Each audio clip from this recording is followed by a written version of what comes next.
This is the new Porsche Cayenne Turbo GT, and it makes a Lamborghini Urus seem more like a Lamborghini anus. And in this video, I'm going to tell you why, because I'm going to talk you through all the changes that's been made to this car, and of course, I'm going to take it for a drive and launch it. And I'll show you how quick it is from 0 to 60 miles an hour. Believe me, it will blow your mind. You'll be like, poof.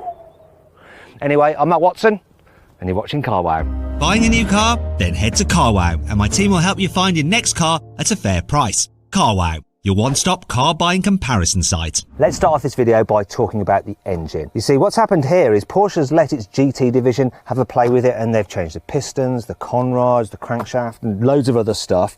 The result is that this 4-litre twin-turbo V8 puts out 640 horsepower. Now, I know the Lamborghini fanboys will be going, well, that's 10 horsepower less than the Urus. However, in my experience, each Porsche horsepower is worth at least 1.2 Lamborghini horsepowers. Now, like the Lamborghini, this engine has 850 newton meters of torque, and it drives all four wheels via an 8-speed automatic gearbox. Later on in the video, I'm going to launch it and you'll see whether it's quicker than the Urus. It is, I'll give that away, but how much quicker?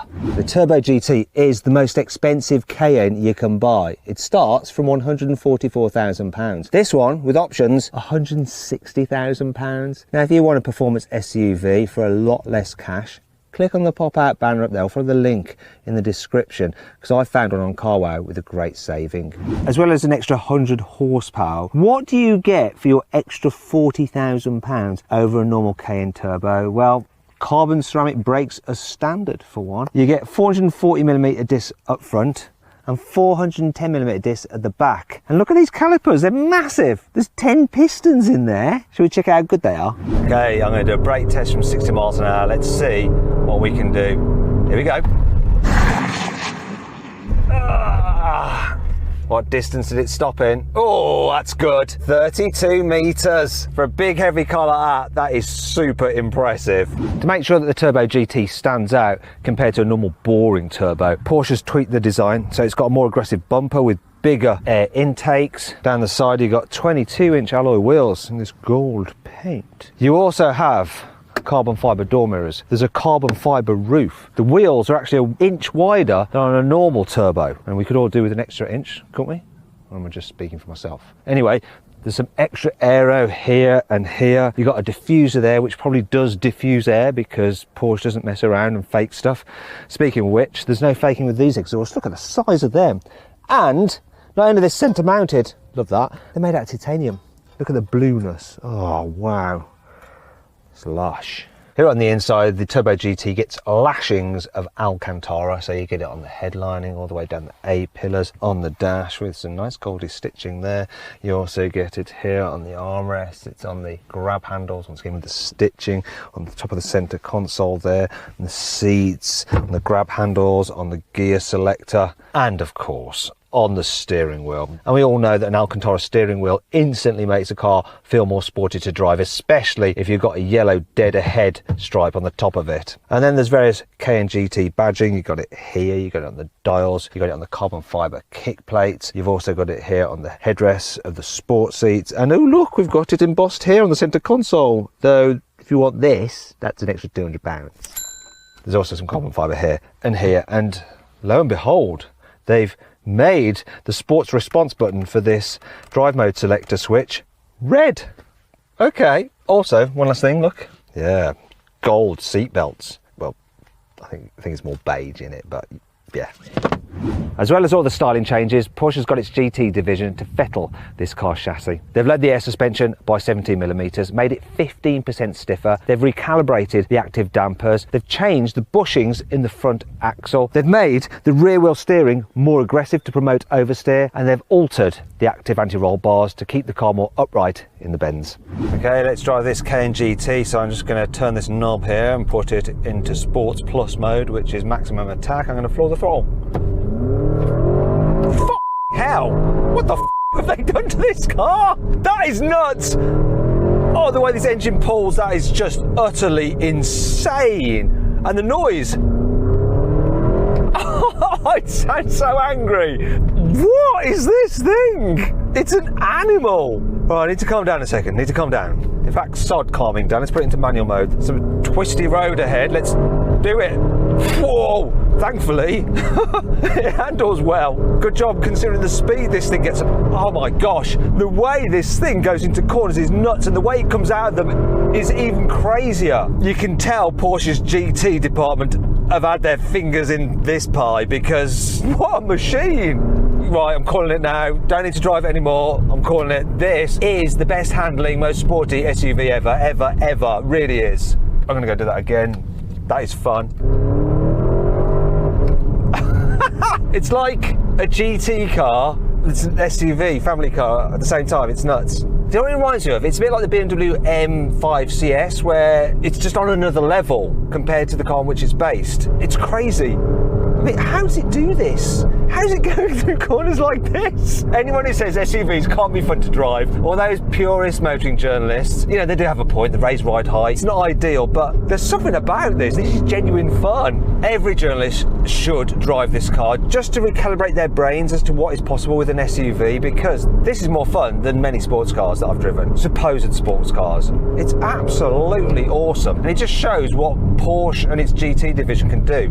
Right, I've come to a red light, which is actually a good moment, so I can just calm down and let's see what it's like at just general driving. I'm putting it into normal. Okay, so there is still a bit of a hardish edge to the suspension, but it's not terrible. It's hard but not harsh. It's different. It's all right actually for just cruising around. You can tell that it's been turned up to the max, but it's livable. And in terms of the feel that you get from it and the performance it delivers and the handling, it's a small price to pay, a slightly busier ride over bumps. Wow, this thing is just crazy. I'll tell you something else that's crazy. See, while Porsche has fitted these lovely seats here in the back, once again with the Turbo GT logo and the Alcantara on them and the Goldie stitching, for some reason they've put this tray where the middle seat is. And that brings me on to 5 annoying things about the Porsche Cayenne Turbo GT. This exhaust system has no centre silencer, so it sounds more fruity than the normal Cayenne Turbo's exhaust. However, you can't enjoy it when the car's stationary because there's a soft limiter. Go on, rev the car up. No, a lot of you in the comments are probably going, what you need to do, mate, is put the car into neutral and the ESP off and then rev it, and then it'll rev all the way. Let's try it again with those settings. Rev it up.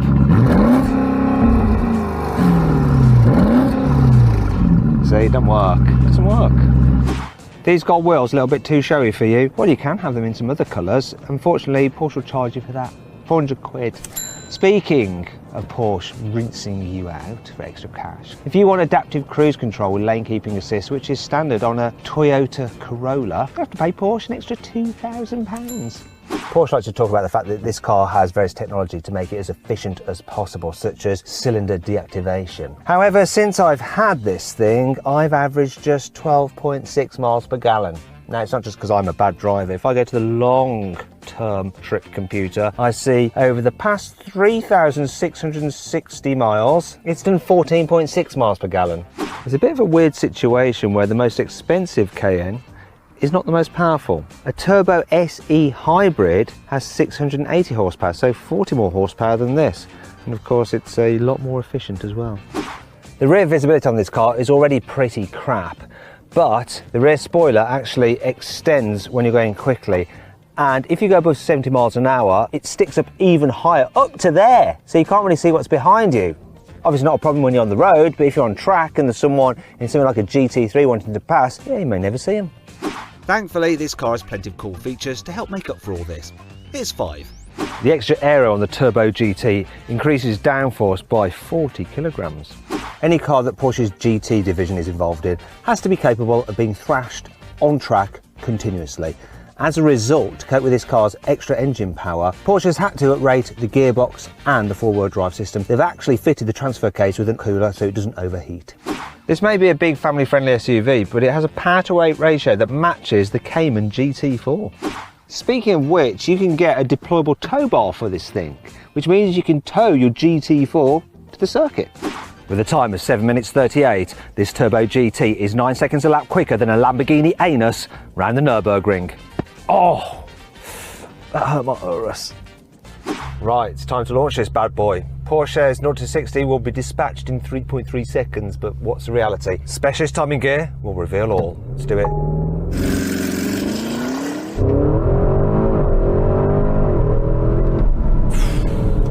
Classic Porsche, they lied. 3.1 seconds to 60. Now the interesting thing, I launched a Lamborghini Urus, it's supposed to do 0-60 in 3.6 seconds, and I couldn't quite get it that low. With this, Porsche being Porsche, they always over-deliver in reality compared to their claim numbers. And that's why for me, Porsche is better than Lamborghini. Do you agree? Let me know in the comments below. By the way, if you want to check out my Lamborghini Urus video review, click on the pop-out banner up there to go watch it. And I take the piss out of its owner.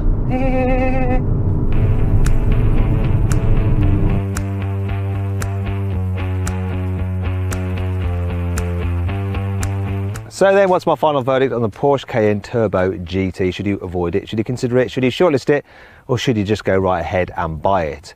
Well, if you want the sportiest SUV you can buy, you should just go right ahead and buy the Turbo GT.